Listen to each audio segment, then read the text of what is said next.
Vous l'avez probablement vu sur mon fil Facebook, en espérant que vous me suiviez sur Facebook. J'ai publié quelques photos et republié quelques photos de Moisson Rive-Sud après ma visite là-bas pour aller constater sur place qui était Moisson Rive-Sud, qui était l'équipe de Moisson Rive-Sud et m'informer davantage sur ce qu'ils faisaient. Parce que, comme tout le monde, je sais ce que c'est Moisson, mais en même temps, pas toujours certain. Alors, pour savoir de quoi je parlais, j'ai posé mes questions et il m'a posé des questions aussi à Danny Etu, qui est le directeur général de Moisson Rive-Sud et qui est de Saint-Jean-sur-Richelieu. Bonjour.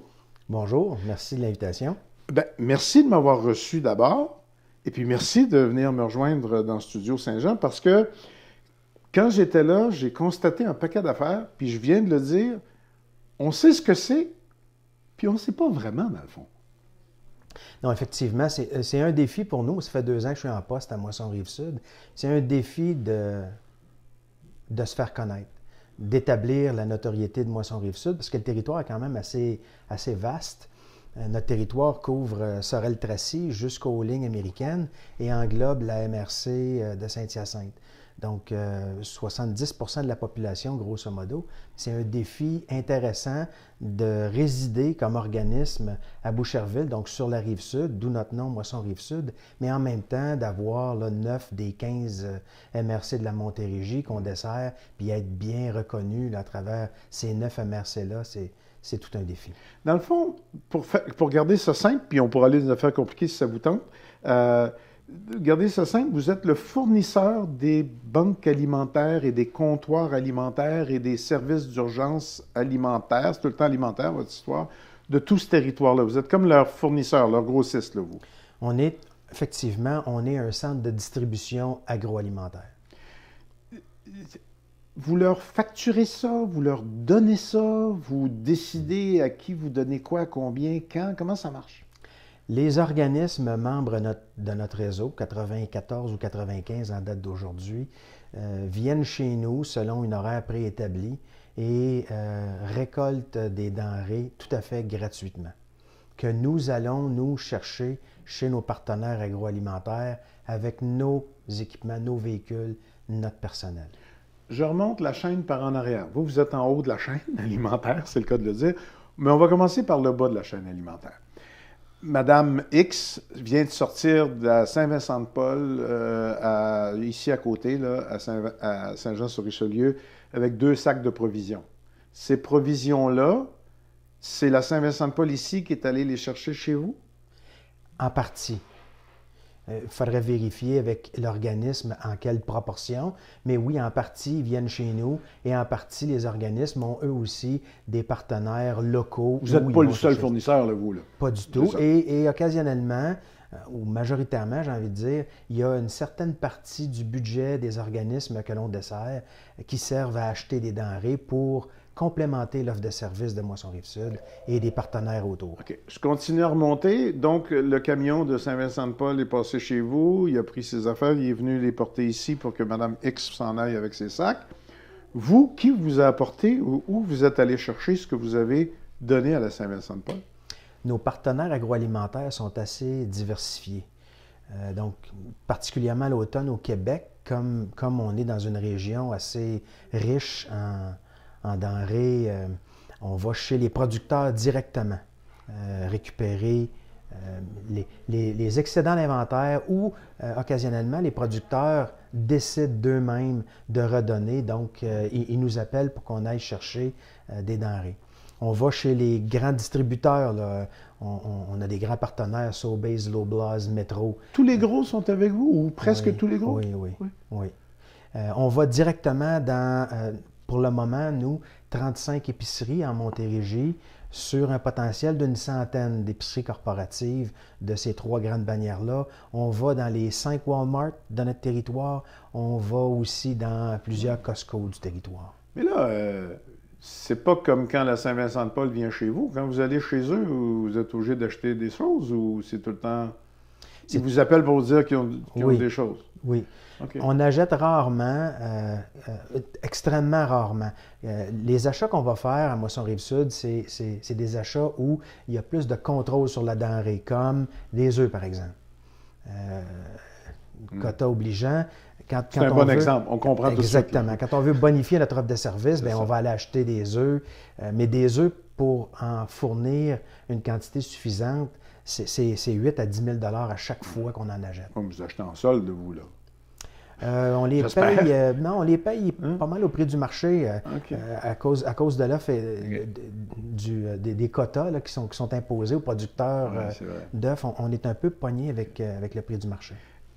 Je pense à ma chaîne, puis ça me rappelle le bon vieux commercial, la publicité, le slogan de Centraide à l'époque.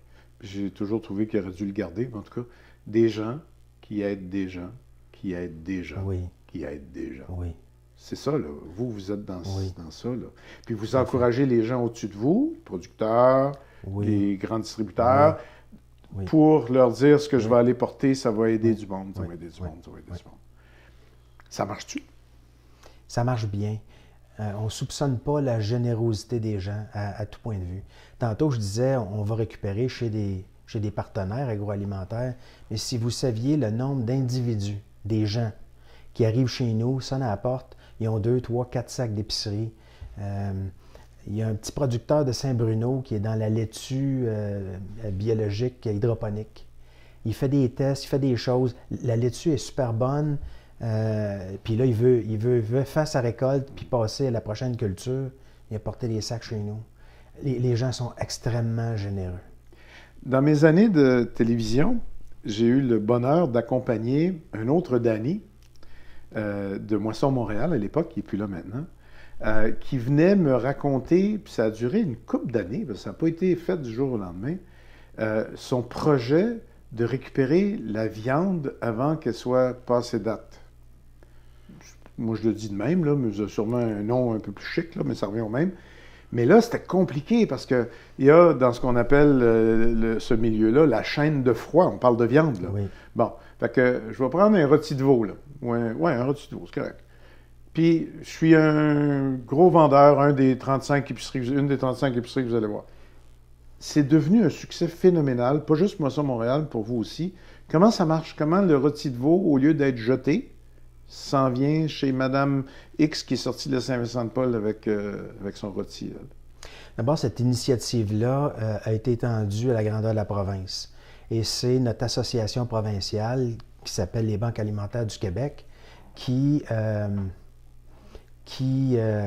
porte ce projet-là maintenant, qui s'appelle le programme de récupération en supermarché.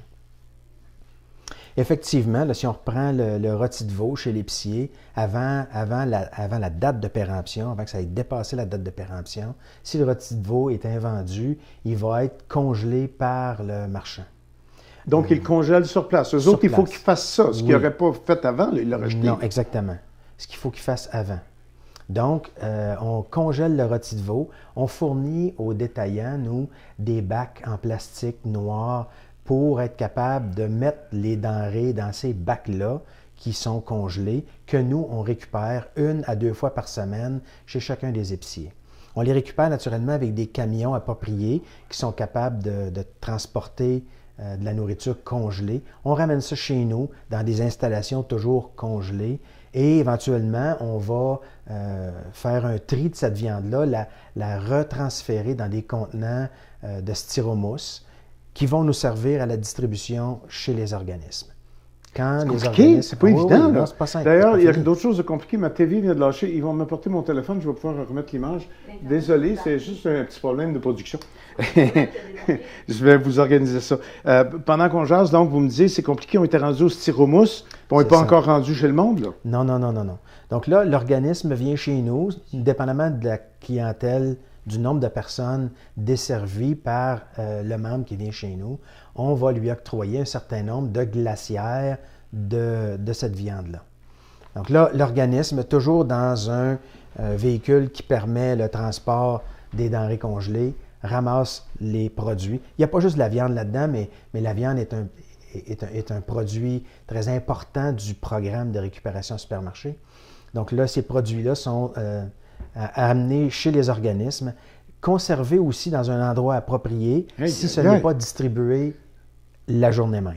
Parce que là, il y a quand même un facteur temps. À partir du moment où ça a commencé à dégeler, ça ne peut pas durer une éternité. Non, non, non. Il ne faut pas que ça dégèle. C'est ça la fameuse chaîne de voilà. froid. Là. Il ne faut pas que ça dégèle tant et aussi longtemps que le client n'est pas prêt à consommer le produit.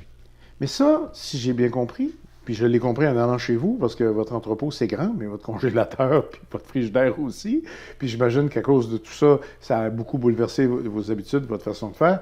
Mais ça a été le seul mot qui m'est mis à l'esprit, puis il y en a d'autres en français, je le sais, là, mais celui-là, il m'impressionne, un game changer. Ça a tout changé. Tout à fait.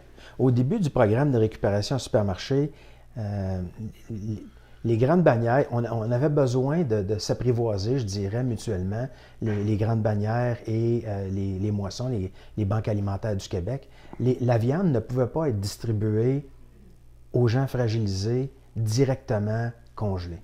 Il fallait la cuire dans les organismes avant de la distribuer. Donc, ça se perdait plus souvent qu'autrement. Bien, on avait de la difficulté à écouler nos stocks. Mais maintenant, vous avez raison, c'est un game changer parce qu'on est capable, dans notre offre de service, d'offrir, du moins en Montérégie, la viande qui est invendue dans les épiceries pour arriver à quelque chose de similaire en proportion avec le panier d'épicerie de monsieur, madame, tout le monde qui va manger.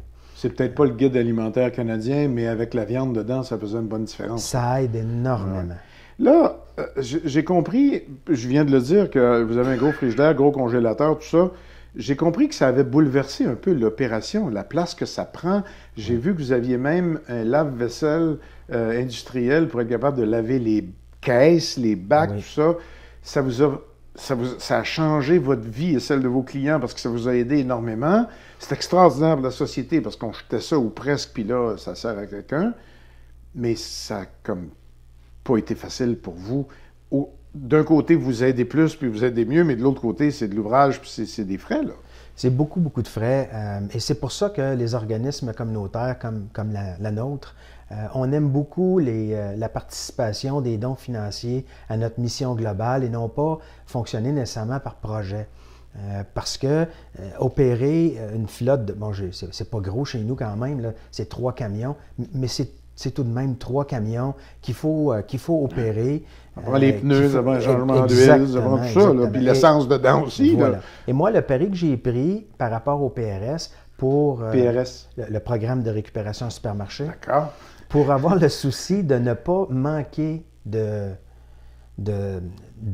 levée de denrées chez les partenaires, on est allé vers la location des 2 gros camions de 26 pieds qu'on a.